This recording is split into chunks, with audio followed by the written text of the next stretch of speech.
Welcome to the Deep Dive. We're here to cut through the noise, get straight to the insights. And today, we're diving into some really, mind-bending ideas. Stuff about the nature of reality itself and how real insight revelation, even, might actually happen. Our source is this fascinating piece called Dream Revelation, Mental Architecture, Golden Ratio, and Law of Halves. So our mission today, let's try and pull out some surprising facts about how you, yes you, might be experiencing, maybe even shaping your own reality every single day. So let's kick off with this. It's a pretty provocative idea. What if reality, the one you know, isn't this fixed objective thing out there? What if it's more like a really detailed dream, or maybe a super sophisticated simulation? Right. And it's not saying life is meaningless or nihilistic. Not at all. It suggests your waking life, your interactions, how you perceive things. Yeah. It's all part of this elaborate, very rich experiential environment. Yeah. Think about those moments like déjà vu, or that feeling, that frustrating feeling of being stuck in loops.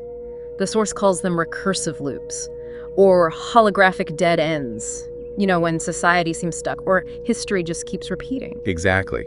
And the theory suggests these aren't just random glitches. They could be, built-in features of a system that's designed to guide experience or maybe even contain it, like the source says, a quarantined planet. Yeah. With set boundaries. Okay, but that raises a huge question, doesn't it? If reality is like that, sort of predetermined or self-referential, like a dream looping back on itself, how does genuine, new, transformative truth actually emerge? How do we get real revelation?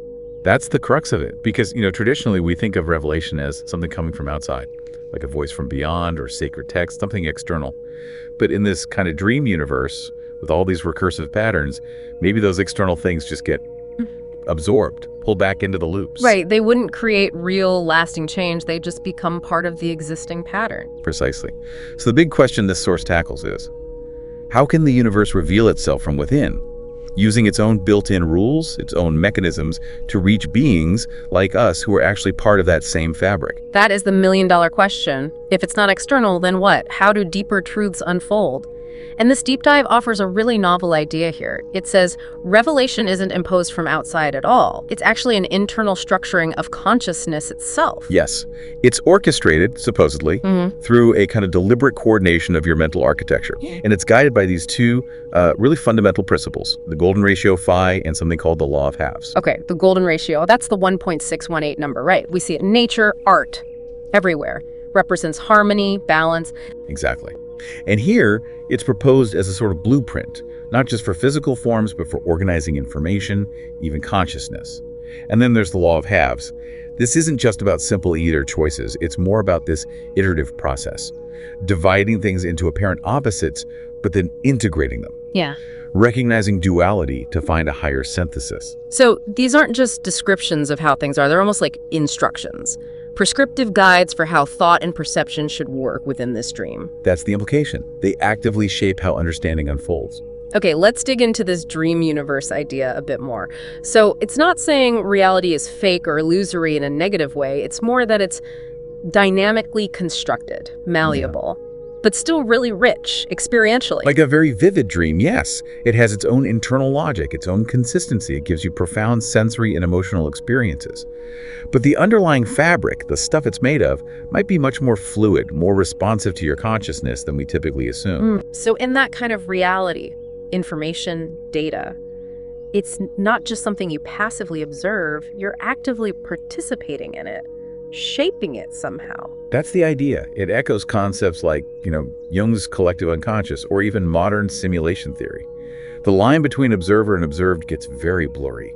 Your internal state, your thoughts, your beliefs, they become critically important. Because they're the building blocks. Exactly. Within this model, the primary reality isn't matter, it's mental, ideational, your thoughts, beliefs, emotions, memories.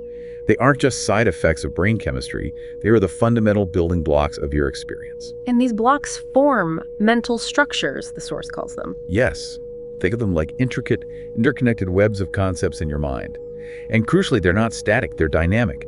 How they're organized, their biases, their connections, how well they can integrate new stuff, that all determines the quality of your experience and, importantly, your ability to grasp deeper truths. So, a dream story is shaped by the dreamer's subconscious. The unfolding revelation in this dream universe depends on the architecture of the minds within it. your mind. Wow. That's a big shift in perspective, and it implies something about evolution too, doesn't it? If the universe itself is evolving, not just physically expanding, but maybe growing in consciousness, in complexity. Then we, its inhabitants, must also evolve in our capacity to receive and integrate new information, new understanding. Because if our mental development was just random, chaotic, It would lead to fragmented understanding, right? Cognitive dissonance all over the place. A mess, like you said, a cacophony, not a symphony. so for the universe to reveal itself meaningfully, coherently, there needs to be some kind of design, an intelligence guiding how our minds organize information. That's what's proposed. A way to ensure new truths integrate smoothly, that paradoxes get resolved. Yeah. It's not about making everyone think the same, but establishing universal principles for harmonized growth, both individual and collective. Facilitating this continuous, coherent unfolding of reality's deeper layers. Okay. And this is where the golden ratio, phi, comes back in as this potential universal blueprint. Precisely. We see it everywhere, associated with beauty, balance, natural growth spirals, branches, proportions. This deep dive suggests that phi's role extends right into the structure of information and consciousness. So if the universe is a dream with inherent design principles, It makes sense those principles would govern how understanding itself unfolds. The aesthetics of revelation become important. truth is beautiful and harmonious because that structure actually helps us receive it, helps us integrate it without falling apart mentally. Exactly. A chaotic revelation would likely lead to fragmentation. Phi provides the blueprint for an optimal arrangement, making revelation feel profound but also inherently Right. harmonious. Okay, so how does this actually work? In my mind, or yours, let's talk practical applications. Like cognitive harmony, you said our thoughts and ideas are like interconnected elements. Right. And when they arrange according to Phi, they create a structure that's optimal for understanding and remembering. Maybe a basic idea relates to a more complex one in that Phi proportion. It creates this balanced, expanding structure. So new information slots in more easily, less cognitive overload. You grasp complex things more intuitively. That's the hypothesis. Yeah. It suggests if you struggle with a complex truth, maybe your mental framework isn't quite proportionally ready for it yet. And what about the emotional side? Revelation isn't just intellectual. Definitely not. That deep feeling of aha, that sudden clarity, the emotional resonance might also follow Phi patterns. You get an insight, maybe an initial emotional surge, then a period of integration, then perhaps a deeper sense of peace. Each phase relating proportionately, ensuring the emotions support the thinking rather than derailing it. It's like there's an underlying rhythm to insight. And what about our life stories, our narrative progression? Yeah, the source suggests even your personal growth story can unfold in a way that mirrors Phi's spiral growth. That feeling of inherent rightness. Challenges, resolutions, new growth phases, each building harmoniously on the last, giving a sense of coherence, of purpose, like a golden spiral expanding outwards. Which leads to this unfolding effect you mentioned. Exactly. Phi allows for this natural, self-similar expansion. New understanding doesn't just get tacked on. It integrates in a way that mirrors what you already know, but at a higher level of complexity. So it avoids those jarring breaks, those moments where your whole worldview shatters uncomfortably. It makes revelation feel more organic. A continuous, graceful unfolding rather than abrupt disruptions. That's the idea. Okay, connecting this back. This application of Phi seems really powerful for getting past those recursive loops or holographic dead ends we talked about at the start. Yes, because if your mental structures are organized by Phi, they're inherently designed for continuous, harmonious expansion. Each cycle, while proportional to the last, represents a new level. It prevents true stagnation. Like the golden spiral never actually closes back on itself, right? It keeps expanding. Precisely. So a Phi-based mental structure offers a way to spiral out of those perceived loops. You're not trapped. Your consciousness uses those proportions to build on previous cycles, integrate the lessons, and move to a higher, more expansive awareness. It offers a dynamic path for growth then, not just repeating the same patterns. Okay, let's switch to the other pillar, the law of halves. Phi provides the harmony, but this brings the tension, the dynamics. Exactly. It introduces the necessary dynamic tension and the mechanism for actually integrating things progressively. It starts with recognizing duality. Reality often presents itself in apparent opposites, right? Light, dark, good, evil, problem, solution. Conscious, unconscious, yeah, all those dichotomies. The law of halves suggests understanding doesn't come from just picking a side. It comes from recognizing these are complementary poles and then engaging in this iterative process. Divide, engage, synthesize. So you split a whole into two apparent opposites. And then through their interaction, their tension, their resolution, they integrate. They form a new, more complex whole that actually transcends the original split. And that new whole becomes the starting point for the next division and synthesis. Yes, it's this continuous cycle of deepening understanding. It's like the engine driving mental progress. Okay, so how does this law shape our mental structures for revelation? Let's take problem-solution dynamics. Well, revelation often sparks when you grapple with opposites, with paradoxes. Life throws challenges at you that look like impossible choices, irreconcilable conflicts. This law says those aren't dead ends, they're catalysts, but really engaging with both sides. Your mind is pushed to find a higher level solution, one that includes and integrates both. Exactly, leading to a more profound truth than just choosing one side. And this relates to cognitive dissonance too, right? That uncomfortable feeling when you hold two conflicting ideas. Precisely. That discomfort is where this law operates. You're not meant to just avoid it or quickly discard one idea. You embrace the tension as an opportunity. Resolution comes from finding a higher concept that reconciles both halves. Integrating them. Actively expanding your mental structure beyond that simple either-er. Yes. And think about the journey of understanding itself. Learning often works this way. Like a dialectic, thesis, antithesis, synthesis. That's a good way to put it. You have an idea, thesis, you encounter its opposite, antithesis, and through wrestling with them, you reach a synthesis. A new understanding that incorporates elements of both, but is more comprehensive.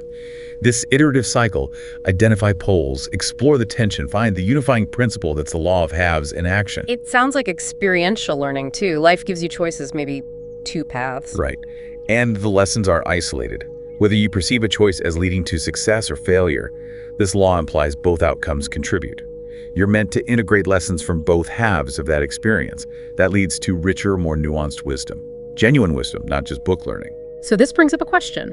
How does this law of halves actively reveal the universe itself, not just change our minds? Well, the process isn't just about forcing a choice between halves. It's about understanding their interplay, their interdependence, and ultimately transcending that apparent division to find a higher unity that contains them both. So the process itself creates new understanding, new mental territory. Yes, it moves you beyond superficial dualities to grasp a deeper unity. It's the dynamic force driving this dream universe and us within it to reveal itself through its own dichotomies. Every conflict, every paradox, every pair of opposites becomes a potential doorway for revelation. Your mind is guided to seek the unifying pattern. So the universe isn't just passively evolving, it's actively revelating its deeper truths through our experiences, turning challenges into catalysts. That's the core of the idea. It's a co-creative process. Okay, now bringing it all together. The real power seems to be in how these two principles, phi and the law of halves, work together. They're not separate. Not at all. They're synergistic. They form this comprehensive architecture for how revelation unfolds. The law of halves creates the drive, the dynamic tension, the dichotomies, the opportunities for synthesis that push your understanding forward. It presents the puzzles. It gives you the raw material, the conflict that needs resolving. And then Thermi, the golden ratio, provides the harmonious framework for that resolution, for that synthesis to unfold beautifully, sustainably. So when the law of halves resolves the conflict, integrates two opposites into a new insight. Phi ensures that new structure expands harmoniously. It maintains balance as it integrates with everything else you know and feel. It prevents the growth from becoming chaotic. So one provides the engine for change, the other provides the grace and stability of that change. Beautifully put, yes. Impetus and harmony working hand in hand. This really reframes revelation, doesn't it? It's not some external decree or dogma being handed down. No, it's presented as an emergent property, something that arises naturally from your own mental processes, structured consciously or unconsciously by these principles. The coordination is like this guiding intelligence working within the dream, arranging your mental furniture according to phi and the law of halves. Which makes every person's mind, every individual's mental activity, a potential channel for universal revelation. Each thought, each insight you have, each time you resolve a personal paradox, it contributes to this bigger tapestry of unfolding truth. So the universe isn't just revealing to you. It's revealing through you. Your mind is an active participant in the cosmos figuring itself out. The act of understanding is revelation. And this internal orchestration ensures it's always relevant, integrated, aligned with your ability to actually handle it, fostering real growth. That's the promise of this model. genuine assimilated growth. And this puts a whole new spin on concepts like ascension. It's not about escaping the quarantined planet physically. Not in this view, no. It's not about breaking out of a physical barrier. It's about mastering the internal architecture of your own consciousness. So ascension becomes refining your mental structures, expanding them according to phi and the law of halves, gaining a higher capacity for understanding. Precisely. And the quarantine in this light isn't just a prison. It's more like a crucible, a controlled environment designed to compel you to develop these internal principles. Because within this contained system, you're forced to confront your own dichotomies, forced to seek harmonious expansion. Exactly. You develop the very faculties needed to perceive reality more broadly, more profoundly.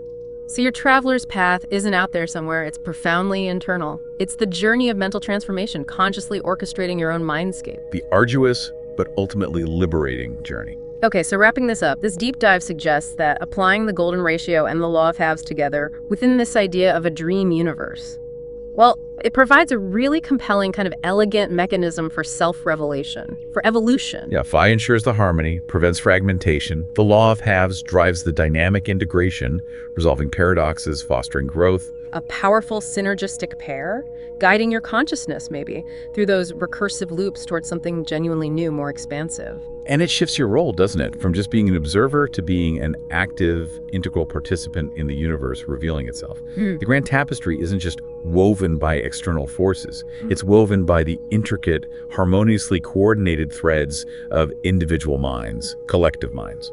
Each contributing to a truth that's both universally structured and, at the same time, deeply personal, intimately experienced. So what stands out to you about all this? And maybe think about this. If your mind really is structured, even subtly, by these principles, what small conflict, what unresolved half in your own life right now might be waiting for you to embrace both sides, engage with the tension, and allow a more harmoniously structured, phi-guided insight to emerge? Something to ponder.